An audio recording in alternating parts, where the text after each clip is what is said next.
In the long history of the world, only a few generations have been granted the role of defending freedom in its hour of maximum danger. I do not shrink from this responsibility. I welcome it.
Welcome to Musings of a Cigarette Smoking Man. I'm Stephen Leake. Welcome back to the quiet corners of the mind. Here on Musings of a Cigarette Smoking Man. Settle in, and welcome to the second season. Find your comfort. Spark one up if you must. We're delving today into a subject that speaks to the particular and peculiar strength of the human spirit, particularly when pressed against the absolute, unyielding weight of the state.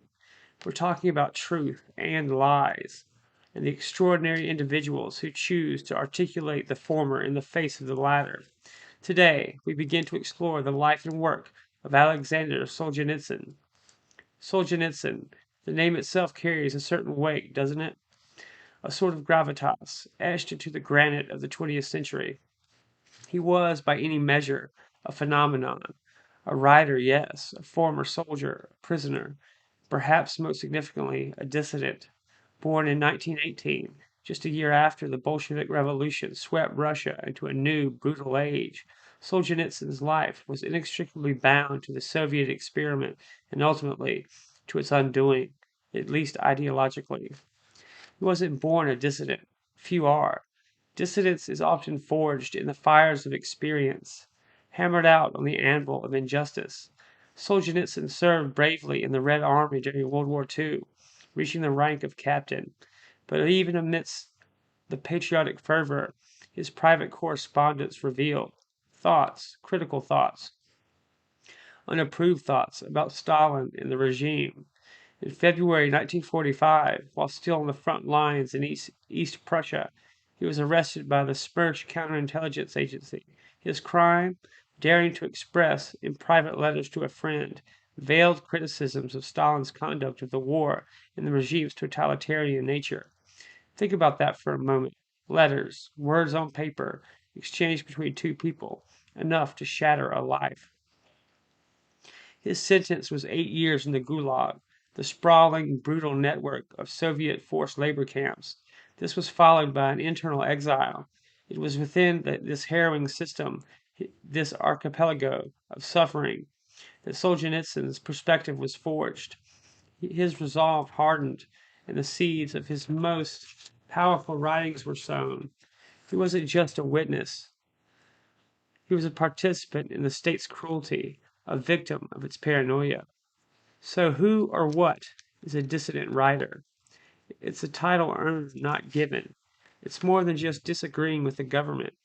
In authoritarian societies, where the state controls information, dictates narrative, and punishes deviation, a dissident writer is someone who refuses to adhere to the official line. They challenge the state's monopoly on truth. They speak or write uncomfortable realities. They bear witness to the suffering the state denies or perpetuates. They are, in essence, enemies of the manufactured reality. In the Soviet Union, this was a particularly perilous path. The state, under Stalin and his successors, maintained absolute control over all forms of media, publishing, and artistic expression. The official dogma was known as socialist realism, a style that demanded art and literature serve the aims of communism, depicting Soviet life not as it was, but as the party claimed it should be. Any deviation, any hint of criticism, any exploration of individual suffering outside the glorious collective narrative was deemed anti-Soviet propaganda. Censorship was ubiquitous, pervasive, and often absurdly strict. It wasn't just about banning overt political critiques. It was about controlling thought itself.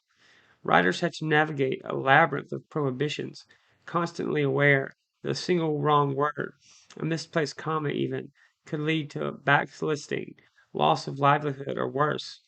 The Union of Soviet Writers was not a guild of artists, it was an instrument of party control, enforcing conformity and policing dissent. The power of the written word in a silenced world. Why literature? Why did writers become such potent figures of resistance? And why did the state fear them so profoundly? Because in a society where public discourse is strangled, where history is rewritten daily, and where individual experience is invalidated by official lies, literature becomes a last refuge for truth. It offers a space, however clandestine, for authentic human experience to be recorded, for memory to be preserved, and for alternative perspectives to be explored.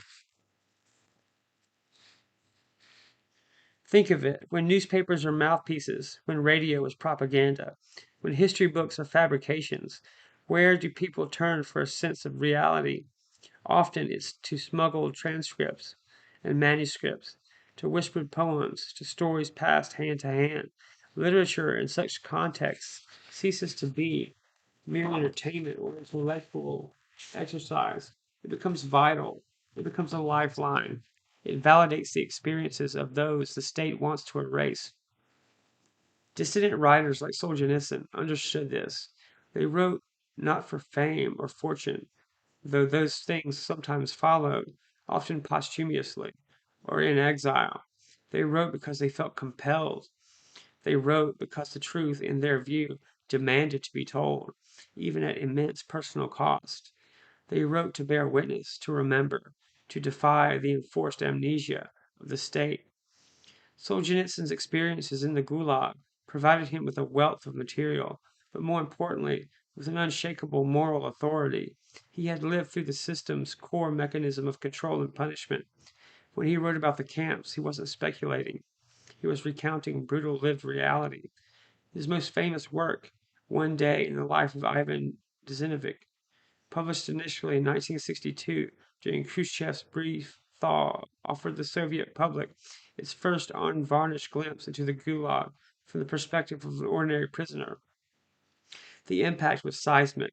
It ripped a hole in the carefully constructed facade of the Soviet state, revealing the rot beneath. Khrushchev himself authorized its publication, perhaps as a tool in his de-Stalification efforts. But even he couldn't foresee the full implications of unleashing such raw truth.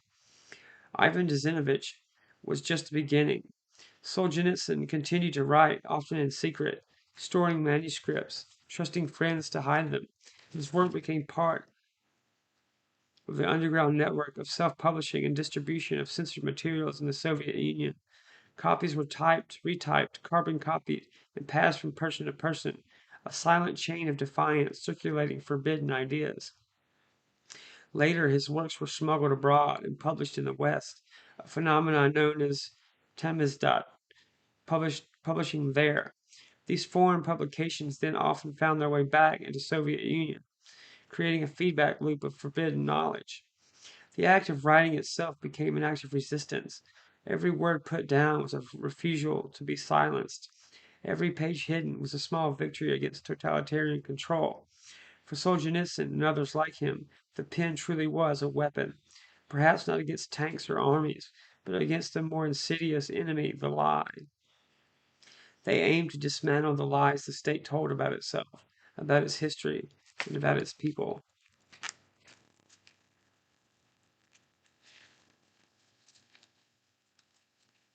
Setting the stage for reflection.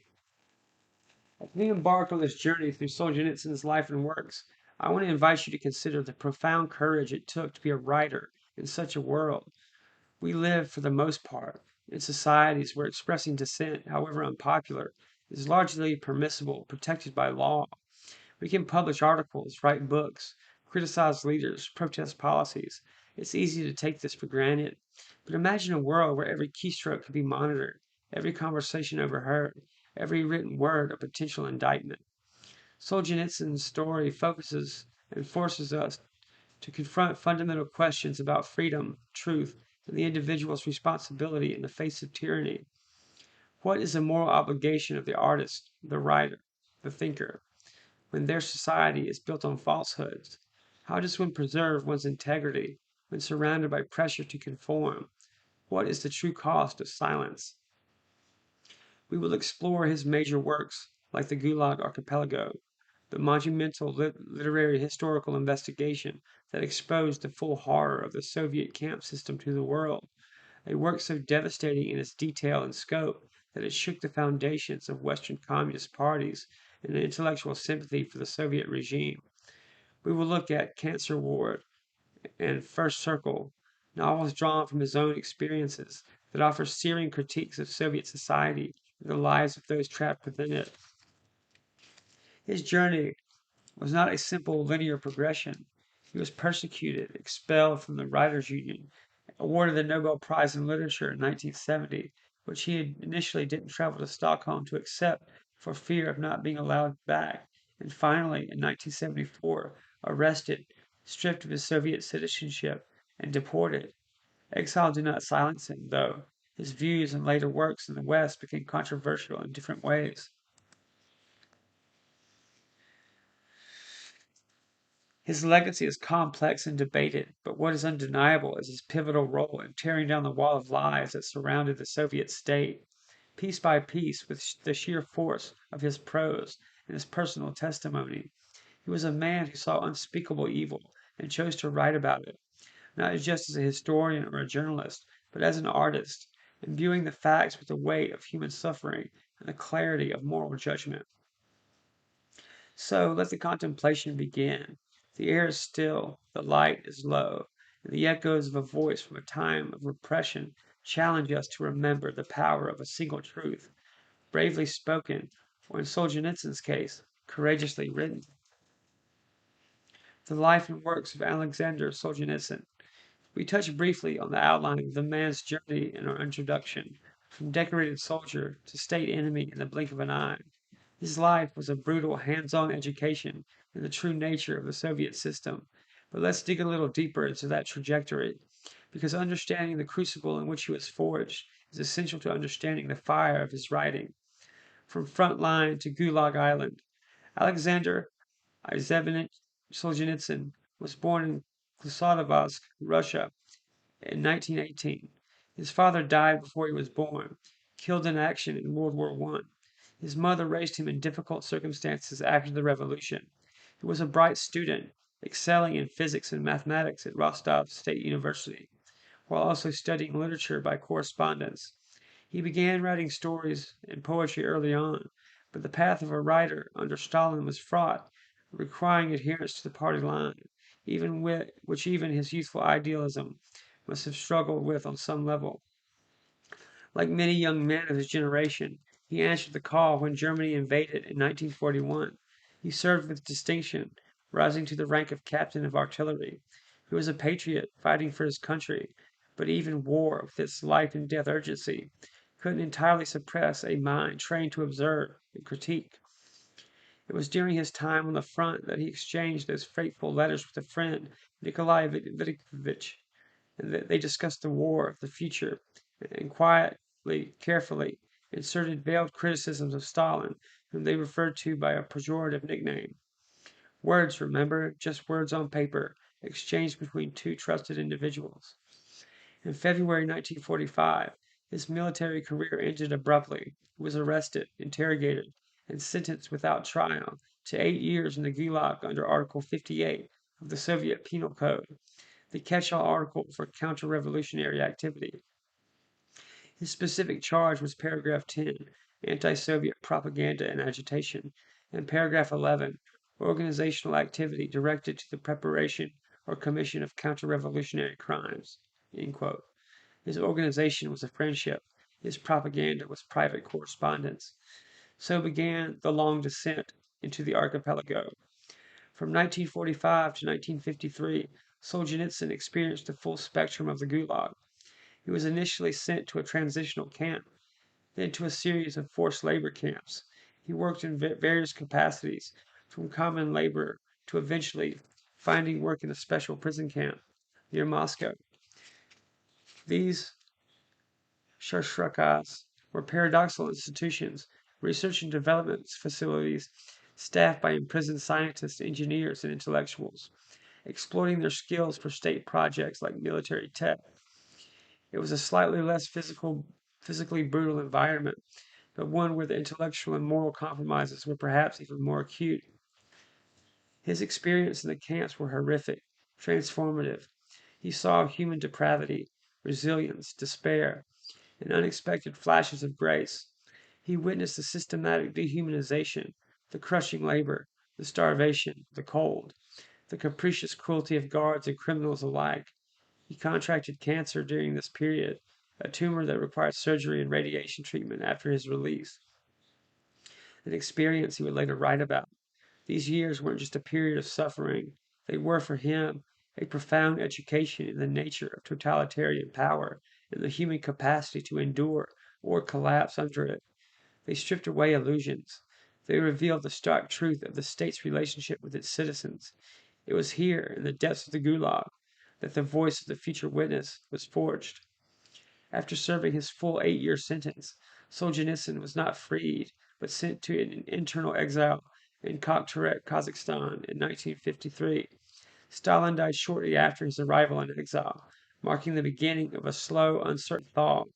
It was in exile, teaching mathematics and physics, that he began to write in earnest, initially in secret, composing prose and poetry he memorized or buried to avoid discovery. He was finally released from exile and rehabilitated in 1956 during Khrushchev's de-Stalinization campaign, following the 20th Party Congress, where Khrushchev denounced Stalin's crimes. The literary onslaught, exposing the system. His experiences were not merely personal tragedies. Solzhenitsyn saw them as microcosms of a national catastrophe. His writing became his means of bearing witness, of telling the truth that the state desperately tried to suppress. He felt a profound moral obligation to document the suffering and expose the lies. This sense of mission fueled his work. One Day in the Life of Ivan Dissident. This novella was Solzhenitsyn's literary debut, and its publication was nothing short of miraculous. Approved by Khrushchev himself, it appeared in the leading Soviet literary journal, Novy Mir. It was the first time a work openly depicting the reality of the Stalinist labor camps was officially published in the USSR. The story follows a single day in the life of Ivan Dissident Sukov, a simple peasant unjustly imprisoned in a Gulag camp in 1951. The narrative details the relentless struggle for survival, the meager food ration, the freezing cold, the constant vigilance required to avoid punishment, the small victories, the petty cruelties, and the underlying desperation and resilience of the prisoners. The significance of Ivan Zinovic cannot be overstated. It was a punch to the gut of the Soviet myth. While not depicting the absolute worst horrors of the early camps, it showed the system as a place of grinding hardship, injustice, and human degradation, not the re-educational facilities the state claimed.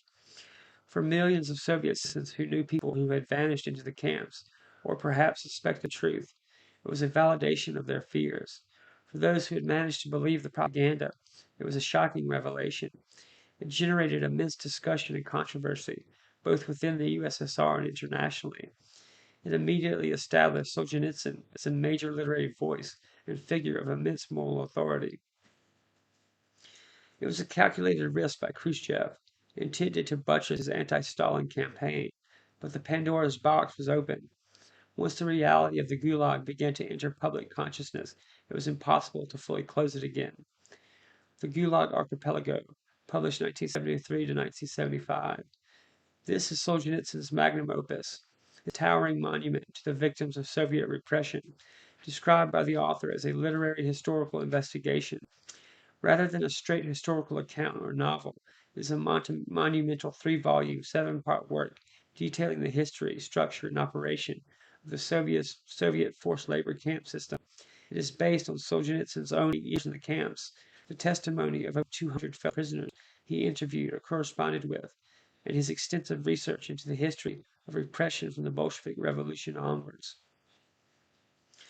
The Gulag Archipelago systematically lays bare the entire system, the arbitrary arrests, the farcical interrogations and show trials, the horrific journey in prison train, the diverse types of camps, labor camps, political camps, criminal camps, exile settlements, the slave labor, the hierarchy among prisoners, politicals versus criminals, the methods of control, the sheer scale of the operation, and the millions who perished within it.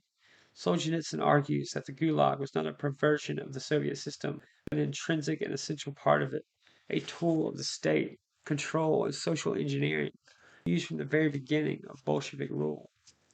The impact of the Gulag Archipelago was devastating, particularly in the West. While many scholars and journalists knew about the camps, Solzhenitsyn's work provided an overwhelming, irrefutable, and deeply human account. It arrived at a time when many Western intellectuals still held sympathetic views towards the Soviet Union or were willing to downplay its human rights abuses. The Gulag Archipelago made such positions intellectually untenable for many.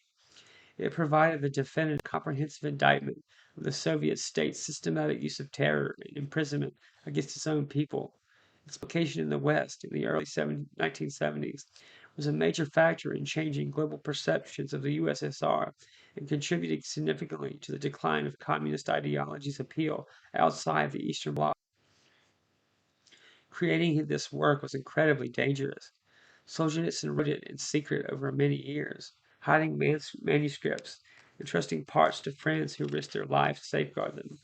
A typist who had copied parts of the manuscript was arrested in 1973 and, under KGB pressure, revealed the location of one copy. This forced Solzhenitsyn's hand. He authorized its immediate publication in the West. The first volume appeared in Paris in December 1973. The Cancer War, 1968, and The First Circle, 1968. While Ivan Dissident offered a glimpse into the camps and the Gulag Archipelago, dissected the system itself, novels of Cancer War and The First Circle explored life outside the harshest camp walls, but still under the pervasive shadow of the Soviet state. Based on his experiences in a Takshin cancer hospital after his release from the camps and his time in a prison, respectively. These novels are powerful social critiques. Cancer Ward uses a hospital ward as a metaphor for Soviet society, with patients from various walks of life confronting mortality and the failings of the state-run healthcare system. It delves into their past, their moral compromises, and their uncertain futures, exploring themes of illness, death, love, and the search for meaning in a controlled environment. The cancer itself can be read as symbolic of the rot and lies infecting the entire system. The First Circle, named after Dante's Limbo, the least severe circle of hell, suggesting life in a prison camp is preferable to the camps, but still a form of imprisonment. It's set in a research institute populated by prisoner scientists. It depicts the moral dilemmas faced by intellectuals forced to use their talents for the state, the, the compromises they must make, and the subtle yet constant pressure to conform. It offers a complex portrait of the different ways people navigate to resist the system, from true believers to cynical opportunists to quiet dissidents. These novels are less explosive than Ivan Dezinovich, which was officially published, the Gulag Archipelago, which was not, were nevertheless deeply critical of Soviet life, censorship, and the pervasive atmosphere of fear and dishonesty.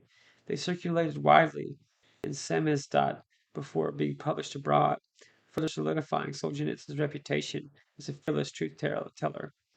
Impact and exposure.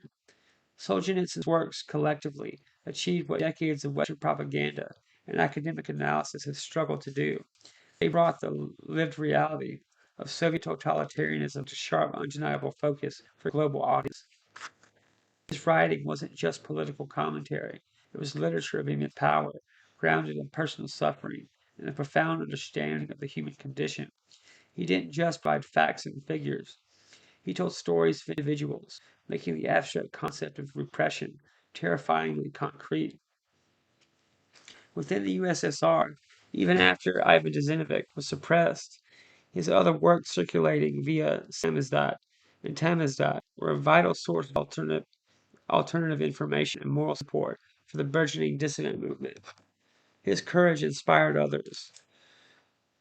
He became a symbol of resistance, a living embodiment of the principle that one could and must speak truth to power even when power had all the weapons.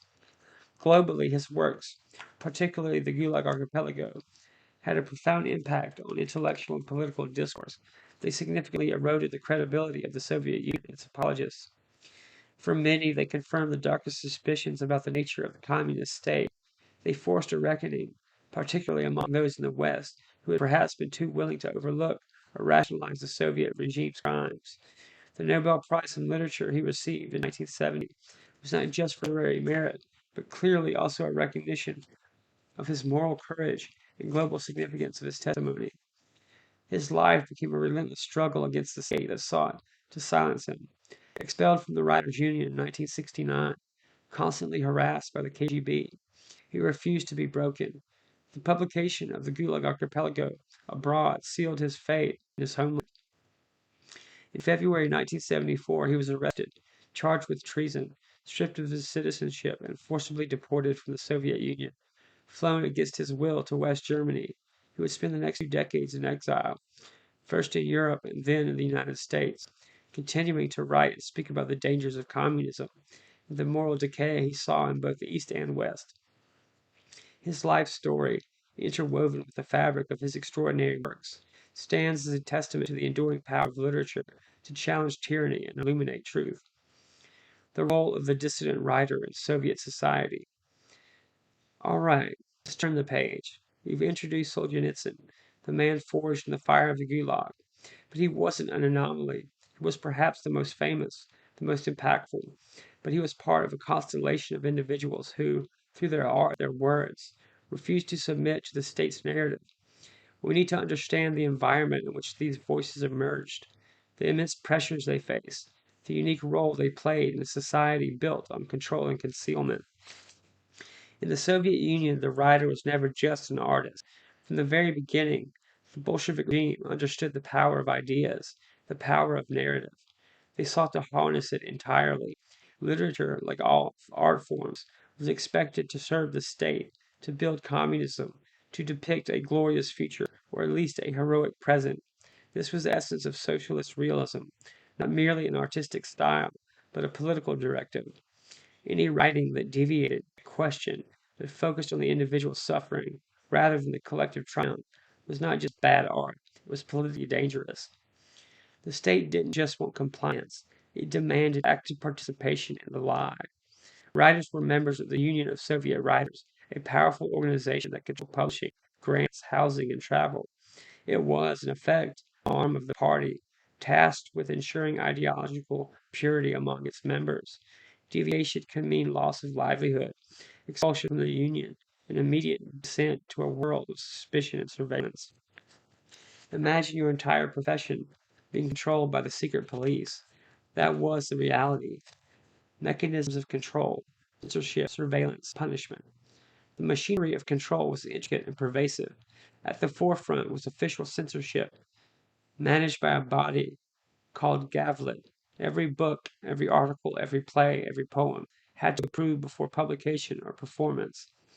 Censors weren't just looking for overt criticism, they were trained to spot subtle implications, ambiguous phrases, anything that could be interpreted as straying from the official line, or, God forbid, revealing an inconvenient truth. The process was often arbitrary, maddeningly opaque, and constantly shifting based on the current party mood. This created an environment of crippling self censorship where writers learned to anticipate and internalize the state's prohibitions, often watering down their work before submitting it. But official censorship was only one layer. Underlying everything was constant state surveillance, primarily by the KGB. They monitored communications, opened mail, bugged apartments, cultivated informants among friends and colleagues, and maintained extensive files on anyone deemed potentially disloyal. For writers, especially those with any prominence or international contact, the scrutiny was intense. A misplaced word in a private conversation could find its way back to the authorities, leading to trouble. And the consequences for stepping out of line were severe and varied, designed to silence, isolate, and eliminate. The scale of punishment reflected the perceived threat. Blacklisting, the initial step. Your work simply wouldn't be published, performed, or discussed in the official press. You'd lose your job, your income, your standing in the writers' union, a slow, agonizing professional death. Expulsion from the writers' union, a formal declaration of pariah status, sealing the blacklisting and often making it impossible to find any work in the cultural sphere. Harassment and intimidation, constant summons for talks with the KGB, threats against family members, orchestrated campaigns of denigration in the official press, vandalism, and even physical assault.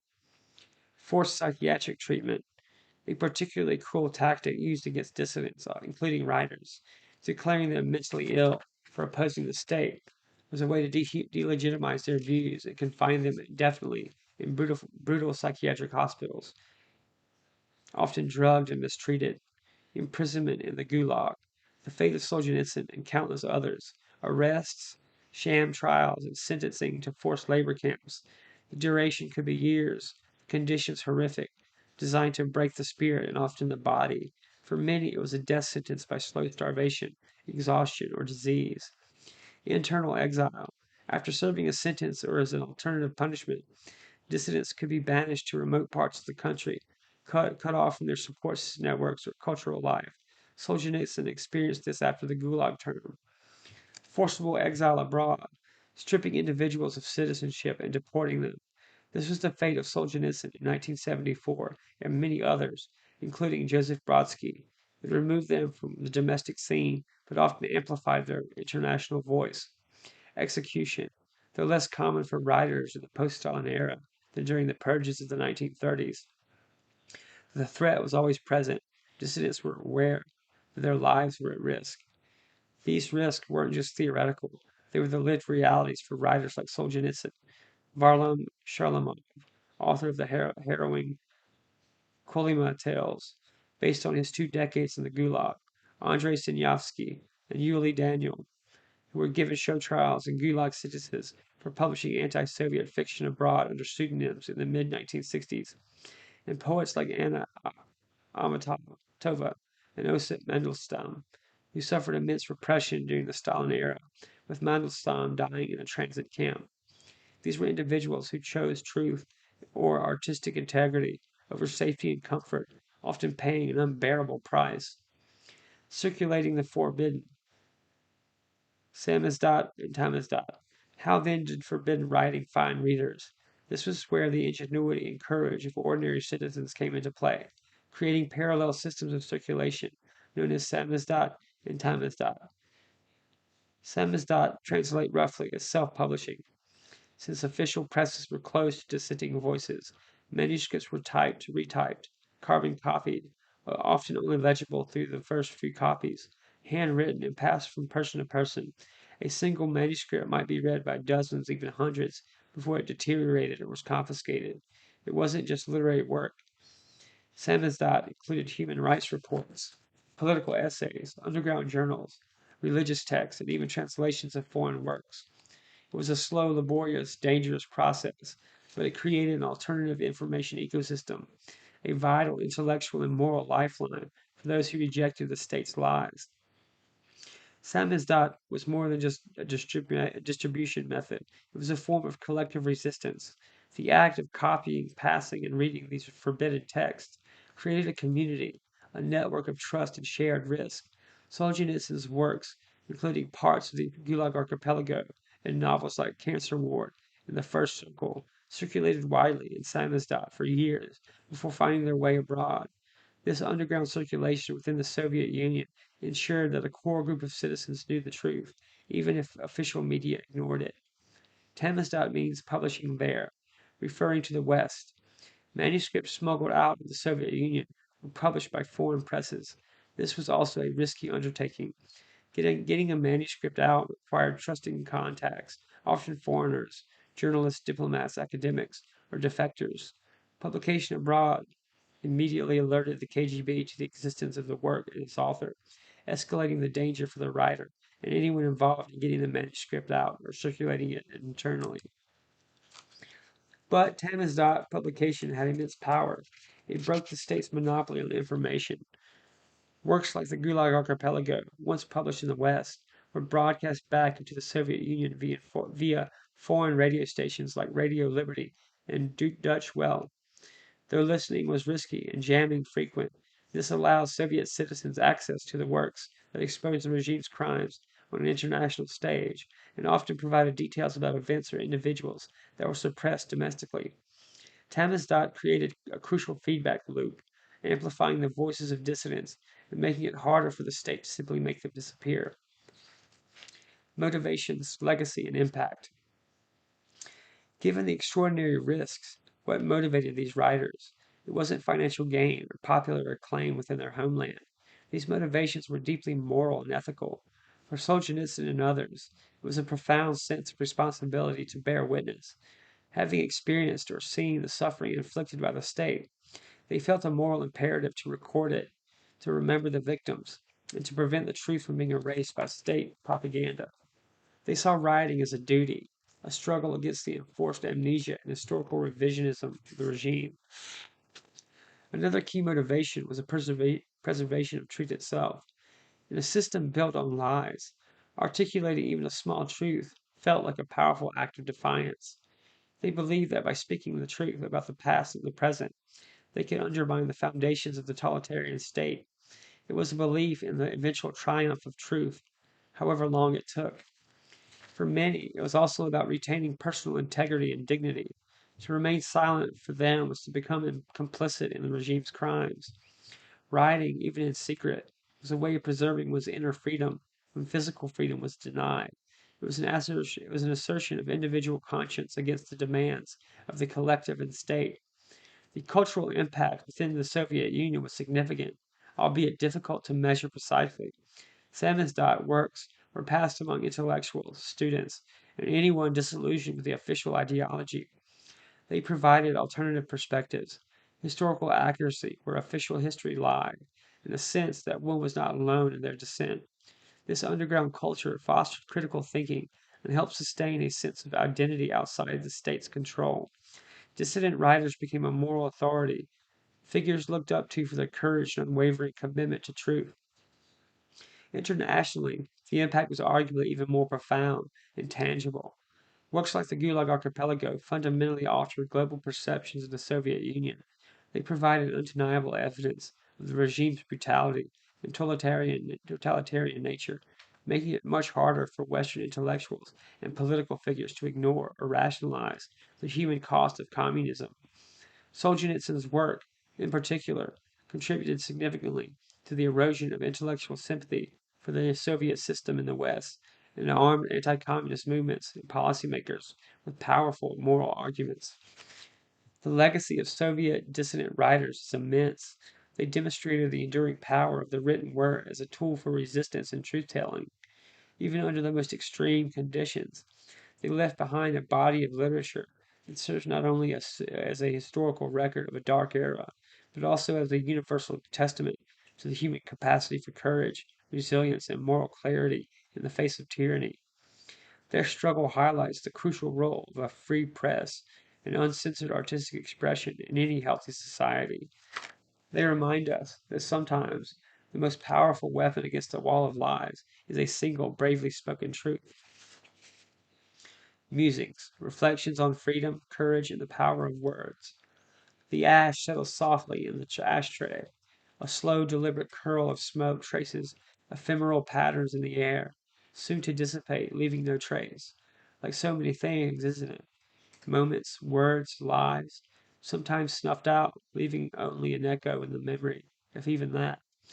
We spent some time navigating the stark, brutal landscape of Solzhenitsyn's reality, the physical and psychological architecture of the Gulag, the suffocating grip of a state terrified of unauthorized thought. It's easy to look back on such times, such places, as historical curiosities, relics of a bygone era we tell ourselves we've moved beyond. But the echo persists, don't they? The fundamental human equation of power, truth, fear, and defiance seems stubbornly constant. Sitting here in the quiet, a world away from the forced labor camps and the whispered samizdat, it's perhaps too easy to intellectualize the courage it took to read about it in a book or to hear about it in a podcast. But try just for a moment to inhabit that silence, the silence that wasn't empty, but filled with unspoken fear, the silence imposed by the state, demanding complicity, the silence born of knowing something forbidden, something dangerous, and wrestling with the impulse to speak it against the instinct for self-preservation.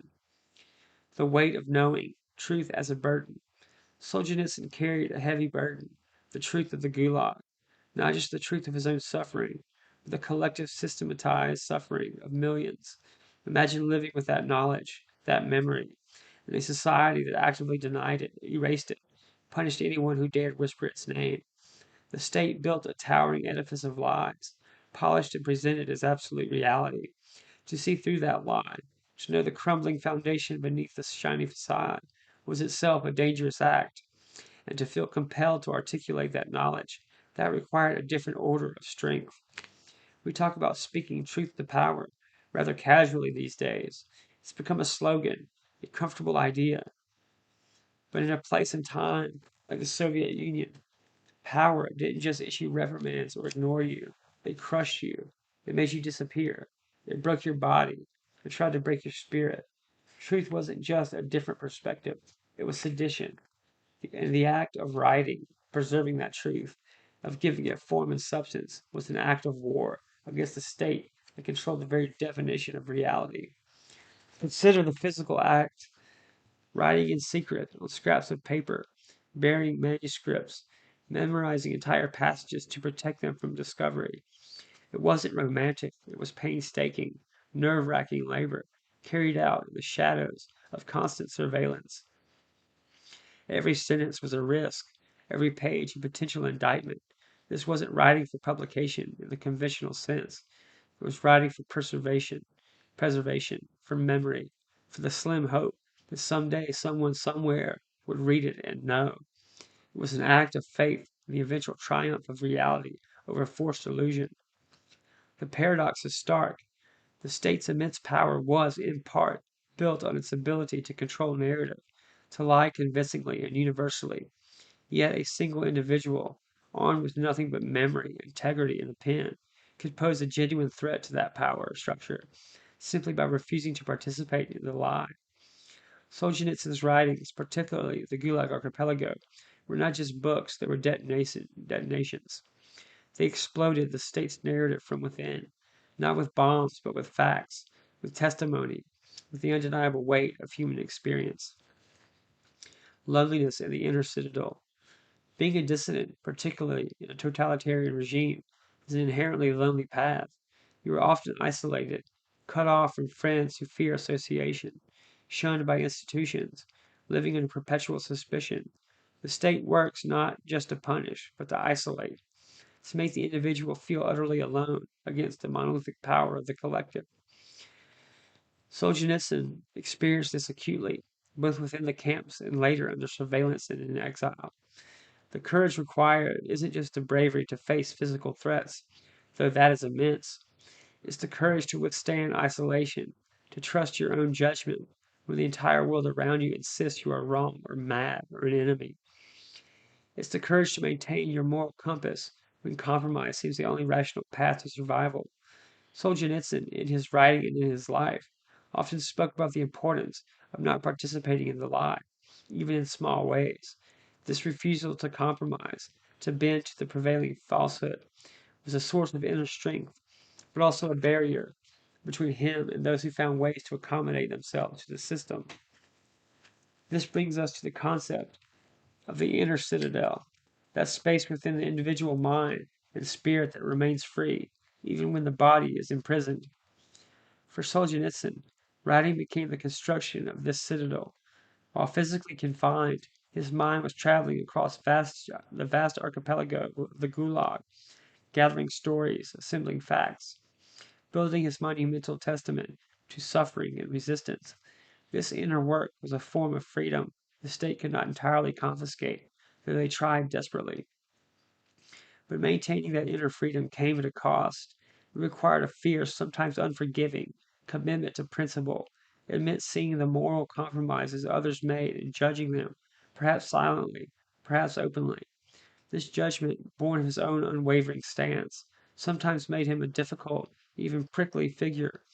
Later in life, as well as during the Soviet era, the loneliness of the dissidents isn't just imposed by the state. It can also be a consequence of their own uncompromising moral clarity, which sets them apart from the crowd. The paradoxes of power and resistance. Totalitarian power at its core is deeply insecure. It seeks total control, precisely because it fears dissent, fears truth, fears the individual's capacity for independent thought. It's a system built on a fundamental lie that the party, the state, embodies the collective will and historical inevitability, while the individual is merely a cog. The more the state insists on its absolute power, the more it reveals its vulnerability to anything that exposes its artificiality.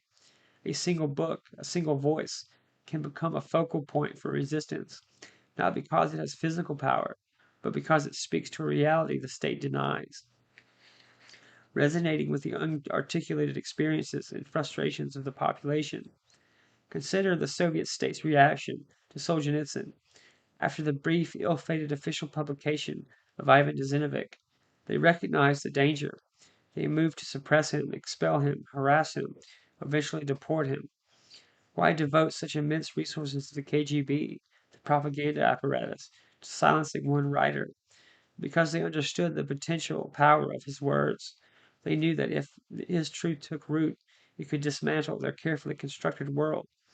Their extreme reaction was an inadvertent testament to his power. By making him a pariah, they made him a symbol, and the paradox extends to exile.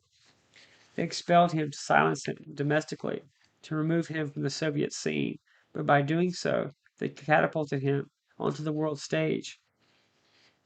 The Gulag Archipelago, published in the West, became a global phenomenon reaching millions, including via radio broadcast, penetrating back into the very country that exiled its author.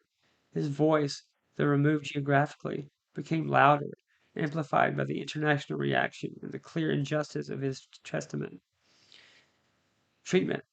The state's ultimate tool of silencing became, ironically, a means of amplifying his message globally. The power of the tyrant, absolute as it may seem, relies on the complicity or silence of the many. It relies on the widespread acceptance, or at least the outward performance, of the lie.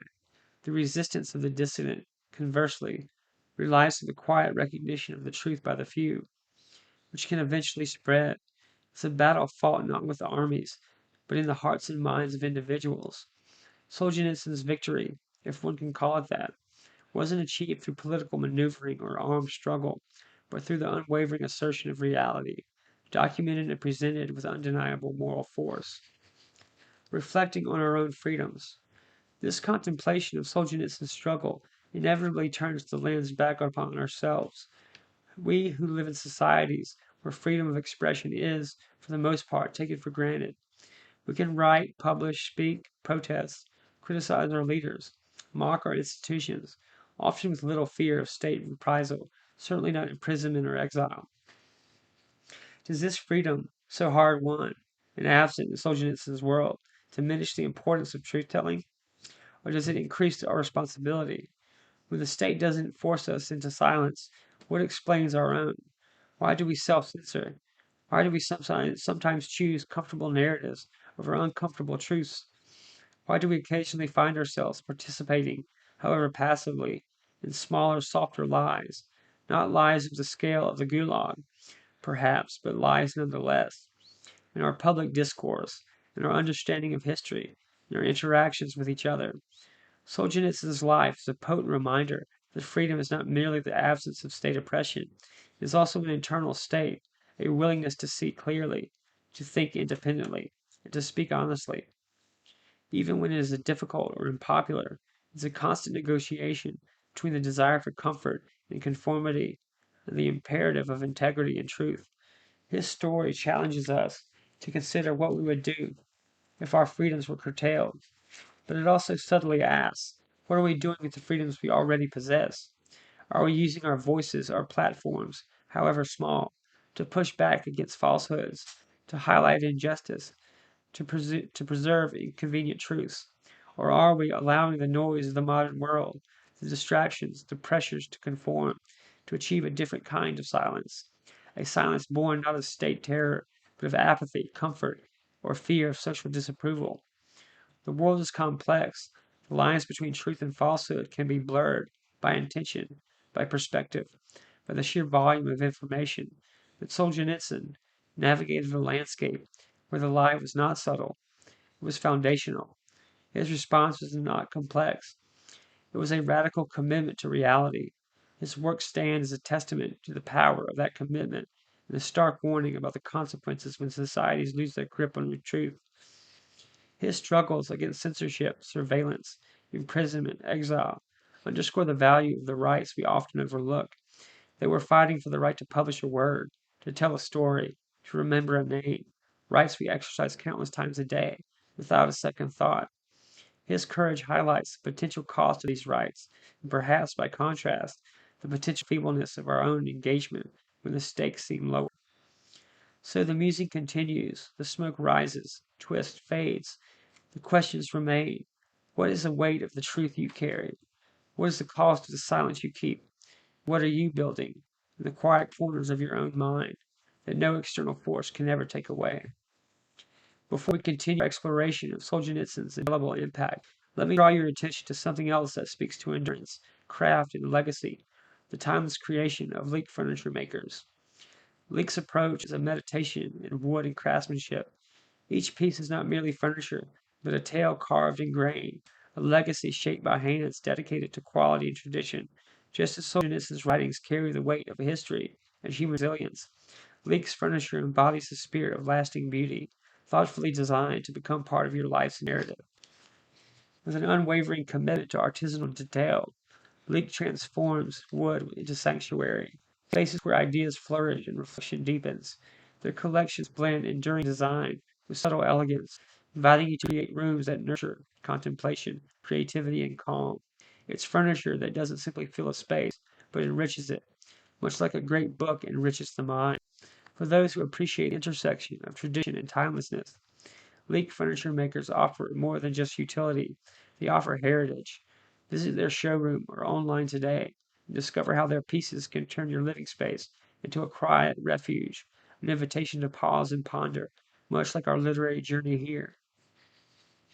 As we ponder the power of the written word, consider the tools that accompany those movements of reflection and creativity. Enter the Moleskin notebook, more than just paper bound in covers. It's a storied companion for thinkers, creators, and truth seekers throughout history. with a legacy that traces back to the legendary notebook carried by artists like Picasso and writers such as Hemingway. Moleskine embodies a tradition of persevering and preserving ideas that demand to be remembered. This meticulously crafted quality paper, smooth to the touch, invites every pen stroke with encouragement rather than resistance. The minimalist design, durable cover, and elastic band closure make the notebook both practical and elegant, perfect for capturing fleeting thoughts, detailed observations, or those musings that linger at the edges of consciousness. One can imagine dissidents like Alexandr Solzhenitsyn quietly preserving forbidden truths on scraps of paper, the words a lifeline in dark times. While few of us face such dire stakes, the impulse to record our own stories, our own reflections, share. A moleskin notebook invites you to continue this tradition, whether chronicling your daily observation, sketching ideas, or simply making sense of the chaos one page at a time. For those who cherish the written word as a vessel of freedom, memory, and creativity, the moleskin notebook is an ideal companion. Why not begin your own archive of thought today?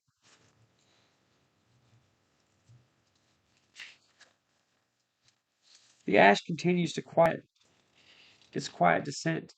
We've traversed the archipelago of lies, the gulag built on suppressed truth.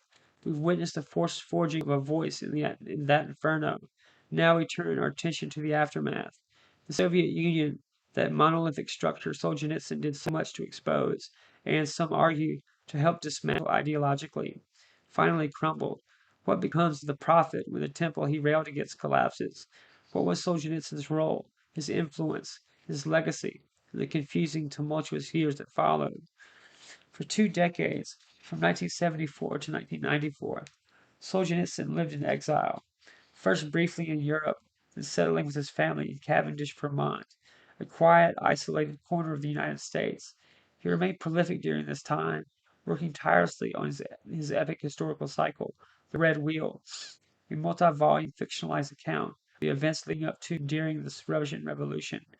He also continued to speak out against the Soviet regime and, increasingly, to critique aspects of Western society he found lacking: its materialism, its moral compromises, its perceived lack of spiritual depth.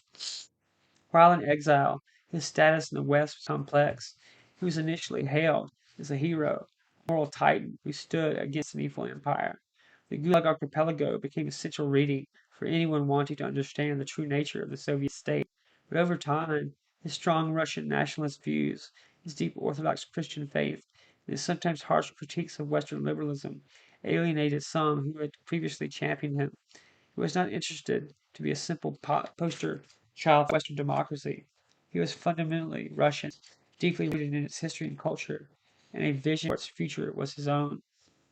Return to a changed Russia. Then came 1991. The Soviet Union dissolved. The state had stripped Solzhenitsyn of his citizenship and banished him, ceased to exist.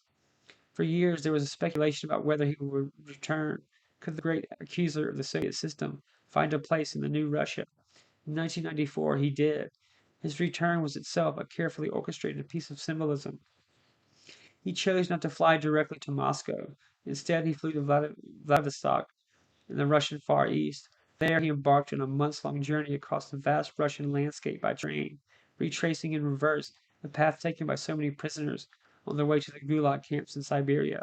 It was a pilgrimage, a reconnection with the land and its people, a deliberate act of witnessing the state of a post-Soviet Russia firsthand. Along the way, he met authority citizens, local officials, and intellectuals, observing, listening, and forming his judgments about the new reality. His arrival back in Moscow was a major event, greeted with significant media attention. He was formally reinstated as a citizen and awarded the State Prize of Russian Federation in 1990. Before his return, a symbolic gesture by the new Russian government acknowledging his historical importance and suffering. He was welcomed back, seemingly as a national prophet. However, the Russia he returned to was vastly different from the one he had left. It was grappling with chaotic economic reforms, rising crime and corruption, a weakening of central authority, and a profound identity crisis after decades of Soviet rule.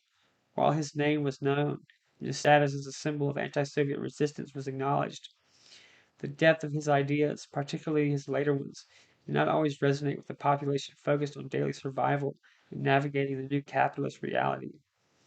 Later works and public stances in post-Soviet Russia. Upon his return, Solzhenitsyn did not retreat into quiet retirement. He remained an active, albeit controversial, public figure. He was granted a television program where he spoke directly to the Russian people, offering his often unvarnished views on the new state of the nation.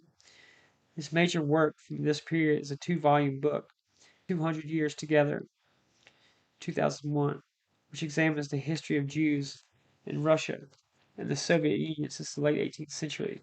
This work, by Solzhenitsyn to be an objective historical account aimed at fostering understanding between Russians and Jews, proved highly controversial.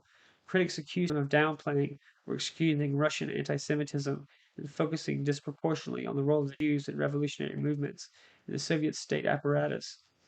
Supporters defended it as a courageous attempt to address a sensitive historical issue, albeit from a particular perspective. The controversy highlighted the complex and often uncomfortable nature of his historical and national views. He also published works like Russia in Collapse, 1998, a collection of essays sharply critical of the reforms implemented by Boris Yeltsin's government. Solzhenitsyn viewed the Russian transition to capitalism and democracy as disastrous, leading to widespread corruption, inequality, and a loss of national purpose. He criticized the selling off of state assets, the rise of oligarchs, and the perceived subservience of the new Russian government to Western influence. His vision for Russia was more traditional, leaning towards a form of rooted, localized self-government, Zemsky Sabor, rather than the Western-style liberal democracy, which he saw as having its own forms of spiritual emptiness and overreach. His public persona in Russia was that of a stern, moralistic figure, respected by some for his past courage, but increasingly seen by others as out of touch with the realities of the new Russia, or overly nationalistic. His television program, while initially popular, was eventually canceled, reportedly due to low ratings, suggesting his message didn't resonate as widely with the general population as it did with intellectual circles. He did, however, gain favor with Vladimir Putin, who became president in 2000. Putin, who represented a move towards restoring stronger state authority after the perceived chaos over the Yeltsin years, expressed admiration for Solzhenitsyn as a national figure and patriot.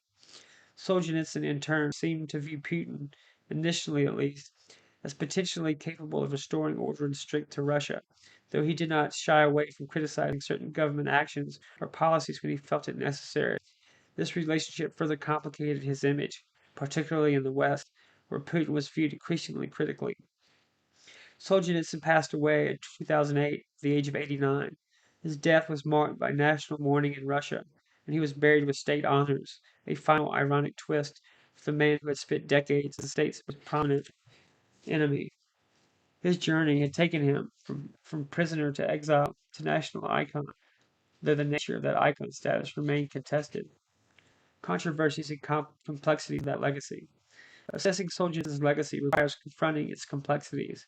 While his role in exposing the Gulag and the nature of the Soviet totalitarianism is universally acknowledged and monumental, his later views and certain aspects of his earlier writings have generated significant debate and criticism. One area of major controversy, as mentioned, is his treatment of Jewish history in Russia. 200 Years Together. Critics argue that the book perpetuated harmful stereotypes and focused excessively on the involvement of individuals of Jewish origin in the Bolshevik Party and the state security apparatus. If you want my honest opinion of that, that shit's kind of deserved. Like, like that demographic had a fucking lot to do with communism in both Russia and communism abroad.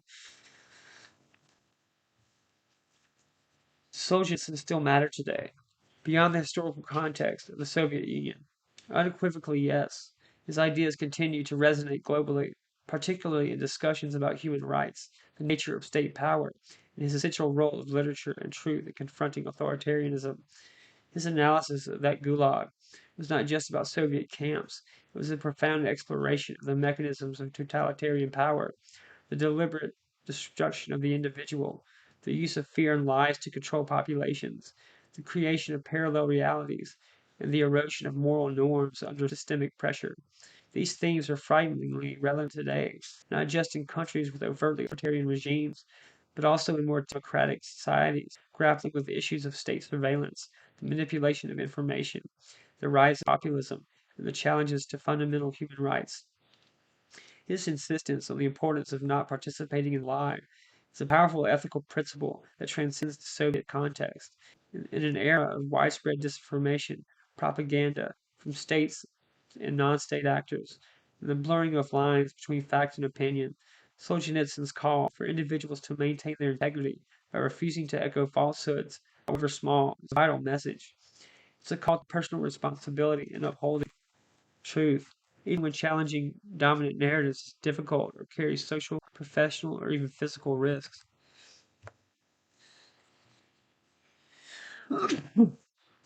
His work underscores the vulnerability of truth in the face of organized state power and the critical need for institutions and individuals willing to defend it. His writings are a stark reminder of what happens when checks and balances fail, when human rights are ignored, and when the state places itself above morality and truth. His experiences highlight the crucial role of international awareness and solidarity in supporting those who speak out against repression. Moreover, Solzhenitsyn's life and work remain a touchstone for understanding the role of dissident literature. He elevated personal testimony and moral witness into a high art. His example continues to inspire writers, journalists, and activists in various parts of the world who are confronting censorship, persecution, and state violence. His story demonstrates that literature can be more than just entertainment or aesthetic expression. It can be a powerful act of bearing witness, a vehicle for historical memory, and a force of moral clarity in a confused or oppressive time. Dissident literature, in its various forms today, owes a significant debt to the path forged by Solzhenitsyn and others like him. His emphasis on memory, the imperative to remember the victims, to remember the crimes, to remember the truth of history, is also incredibly relevant. Authoritarian regimes thrive on historical amnesia and revisionism. Solzhenitsyn's monumental effort to document the Gulag was an explicit act of defiance against this structure. In contemporary global contexts, where historical narratives are often contested, weaponized, or suppressed, the need to confront difficult truths about the past, just as Solzhenitsyn did, remains paramount. His work also offers a cautionary tale about the seductive nature of ideology and the dangers of utopian thinking that justifies immense human suffering in pursuit of an abstract future goal. While this primary target is communism, his critiques of totalitarian logic and the devaluing of individual human life for the sake of the collective or the state have broader applicability. The enduring fight against authoritarianism. Ultimately, Solzhenitsyn's legacy is inextricably linked to the ongoing global struggle against authoritarianism. While the Soviet Union is gone, the specter of unchecked state power, surveillance, censorship, and suppression of dissidents persist in many forms across the world, from digital censorship of the internet to the imprisonment of journalists and writers. The challenges faced by those who speak truth to power echo today in different registers, the struggles Solzhenitsyn knew. His work provides a vocabulary, a framework, and a profound moral argument for understanding and resisting such systems. It reminds us that the fight for freedom and human dignity is not just political or economic. It is deeply moral and often begins with the individual's refusal to compromise with falsehood. His unwavering commitment to truth, forged in the darkest pits of the Gulag, stand as beacons for those who continue to fight today, reminding them of the potential impact of a single voice, a single story, a single truth bravely told. His legacy is not simple. It contains contradictions, difficult truths, and of contention, but the core remains a testament to the power of courage, the resilience of the human spirit, and the indispensable role of literature in bearing witness to history and upholding fundamental moral values in the face of tyranny. The Gulag may be gone, but the lessons of Solzhenitsyn taught us about the human condition and the nature of oppressive power remain vital for understanding our own world. The quiet returns, setting like dust motes in the sunbeam. We've walked a long road, haven't we? Traversed the harsh terrain of the Gulag, navigated the treacherous currents of Soviet control, and witnessed the life and work of a man who dared to speak when silence was the price of survival. Alexandr Solzhenitsyn, his name now perhaps echoes differently in your mind than it did an hour ago. Less a historical footnote, and perhaps, maybe more, a presence, a challenge. We begin by asking about the dissident writer, the role of literature in a silenced world. Solzhenitsyn's life provides a searing, unforgettable answer. It tells us that in the face of organized, systematic falsehood, literature, or simply the act of bearing witness through words, can become a fundamental act of resistance. It can be a repository of memory, a validation of suffering, a defiant assertion of truth against an all encompassing lie. His story forces us to confront the very nature of reality, and who gets to define it. The weight of witness, courage, and integrity. Consider the courage. We've spoken of it, but can we truly grasp it? Not the fleeting bravery of a single dangerous moment, but the sustained, grinding courage required to live under perpetual threat, to work in secret for years, knowing that discovery could mean not just your end, but the end of truth you carry. Solzhenitsyn knew this. His manuscripts were hidden, entrusted to others at great risk. He memorized thousands of lines of prose and poetry when writing was just too dangerous. This wasn't just writing, it was safeguarding, like hiding precious jewels from thieves.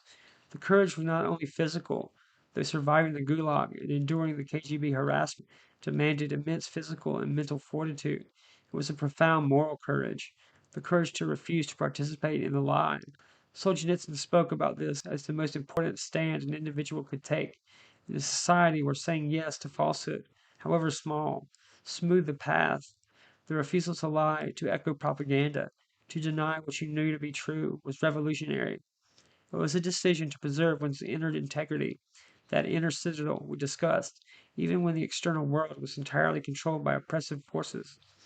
This is perhaps one of the most enduring and challenging lessons of Solzhenitsyn's life for us today. His world was one of stark, unambiguous lie, imposed by a totalitarian state. Our world is different. Lies are often more subtle, truth is often contested, and information warfare is conducted through complex, diffuse channels. Yet the core principle remains the personal responsibility to seek and uphold truth, and the quiet erosion of integrity that comes from accepting or repeating what one knows to be false, whether for comfort, convenience, or social acceptance. Solzhenitsyn's stand wasn't just about fighting communism, it was about the universal human struggle to maintain moral clarity in a world that pressures us to compromise. It was a testament to the power of individual conscience, that stubborn, unyielding core that refuses to bend even when everything else is yielding. He showed us that integrity is not passive, it is an active, ongoing choice, often made in loneliness and isolation. Words, vessels of truth, engines of change. And what of the words themselves? For Solzhenitsyn, words were not merely tools of communication, they were vessels carrying the weight of lived experience, the burden of historical truth, and the potential for moral reflection and rectification. His prose in the Gulag Archipelago is often raw, stark, imbued with righteous power and profound sorrow. It is designed not just to inform, but to make the reader feel the crushing reality of the system, see the faces of the millions who vanished. His most famous work didn't rely on abstract arguments against communism. It relied on the overwhelming accumulation of detailed, horrifying testimony. It was the power of storytelling, of individual human voices raised against the state's attempt to silence them collectively. He turned the scattered, suppressed experiences of millions into a single thunderous indictment delivered to the conscience of the world. The sheer act of compiling, organizing, and writing down these truths transformed them from fragmented whispers to an undeniable roar. Literature, in Solzhenitsyn's hands, became an engine of change, not through political manifestos, but through the assertion of human reality. By depicting the Gulag, he didn't just criticize the Soviet state, he delegitimized it at its very core. He showed that a system built on such immense suffering and widespread lies could not claim moral authority or historical inevitability. His words chipped away at the foundations of the empire of lies, piece by painful piece. This underscores the profound power that words still hold. In an age saturated with information, often superficial or manipulated, the carefully chosen word, the well crafted sentence, the sustained narrative that speaks truth to complexity, or injustice retains its potential force. Solzhenitsyn reminds us that words can educate, they can expose, they can connect people across vast distances and experiences, and they can inspire action or, at the very least, indispensable reflection. But words can also be fragile. They can be suppressed, twisted, drowned out by noise. The ease with which information flows today can sometimes blind us to the deliberate efforts in many parts of the world and in different forms to control narratives, suppressing dissenters' voices, and rewrite history. Solzhenitsyn's struggle is a potent reminder that the fight for the free circulation of truth is never definitively won. It requires constant vigilance and renewed effort, legacy and relevance in our time. Solzhenitsyn's legacy is complex, as any profound human legacy is. His later political and historical views sparked debate and disagreement. They continue to do so. He was not simply a figurehead for any for any single ideology, but a deeply rooted Russian thinker. His experience led him to conditions that were sometimes uncomfortable for both East and West, but regardless of one's argument or agreement with these perspectives, his central achievement stands the dismantling of the Soviet narrative surrounding the Gulag, and by extension the nature of the Soviet state, through the sheer moral force of testimony and literary skill. His relevance today extends far beyond the specific historical context of the Soviet Union. Wherever power seeks to silence truth, wherever states or other powerful actors attempt to control information or dictate reality, Solzhenitsyn's work remains a vital reference point. It provides a framework for understanding the mechanisms of oppression and the human cost of totalitarian ambitions. It highlights the vulnerability of societies that allow lies to become foundational. More personally, his life challenges us to think about our own relationship with truth and freedom. We who live in the relatively free societies are not asked to face the KGB for writing uncomfortable truths, but are we using the freedom we have? Are we engaging quickly with the information that we receive? Are we contributing to a culture where truth is valued and sought, even when it's convenient? Are we allowing ourselves to be swept along by currents of misinformation, groupthink, or comfortable denial? Solzhenitsyn's experience is a powerful prompt to examine our own complicity, however small, in the propagation or acceptance of falsehoods in our own sphere. His story also reminds us the precociousness of freedoms we could possess, the freedoms to read, to write, to speak, to question and remember. These were the very freedoms that Solzhenitsyn and other dissidents risked everything to claim, often through clandestine means like samizdat and tamizdat. The struggle serves as a potent reminder that these are not abstract rights, but vital necessities for a healthy society and a dignified individual life. They are not a given. They require active defense and mindful exercise. A call to thoughtful engagement. So where does that leave us? Sitting here in the quiet, long after Solzhenitsyn endured the camps and spoke his truth to the world, it leaves us, as I believe, with the responsibility to remember the millions who suffered and perished in the Gulag, whose voices were silenced, and whose memory Solzhenitsyn sought to preserve. His work is a monument to them, and engaging with it is an act of honoring their lives and their suffering. It leaves us with the responsibility to engage with history, particularly the difficult, uncomfortable parts that powerful forces might prefer us to forget, to engage with literature that challenges us, that expands our understanding of the human condition, and that bears witness to realities outside our own experience. Solzhenitsyn's work are not easy reads, but they are necessary ones. They demand our attention, our empathy, and our serious reflection. It leaves us with the responsibility to ourselves to cultivate the inner citadel of integrity, that commitment to truth that Solzhenitsyn exemplified, to resist the pressures, external and internal, to participate in lies or to remain silent when truth demands to be spoken. This doesn't necessarily mean dramatic public acts, though for some it might, but it means a quiet, consistent commitment in our own lives, in our own conversations, in how we choose to inform ourselves, and how we choose to use our own words. Solzhenitsyn's world was one of overwhelming state power and brutal repression. His victory was not a political overthrow, but a moral and intellectual one, the assertion of truth against a lie, the preservation of human dignity in dehumanizing conditions. His story is somber, filled with pain and loss, yet is profoundly hopeful. Hopeful in demonstrating the resilience of the human spirit. Hopeful in showing that even the most powerful totalitarian regimes can be undermined by the simple, courageous act of speaking and preserving truth. Hopeful in reminding us that individuals armed with integrity and conviction can indeed make a difference, can shift the currents of history, can ensure that the echoes of suffering are not lost to silence. Let the musing continue beyond this hour.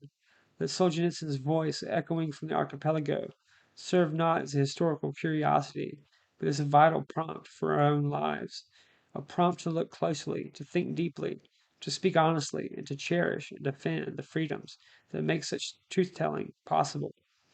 Let us carry forward the understanding that words matter, that truth is fragile but powerful, and that the courage to stand apart from the lie is a cornerstone of human dignity and resilience. That's all for this hour. I'm the cigarette smoking man. Thanks for being here with me tonight. We're gonna win.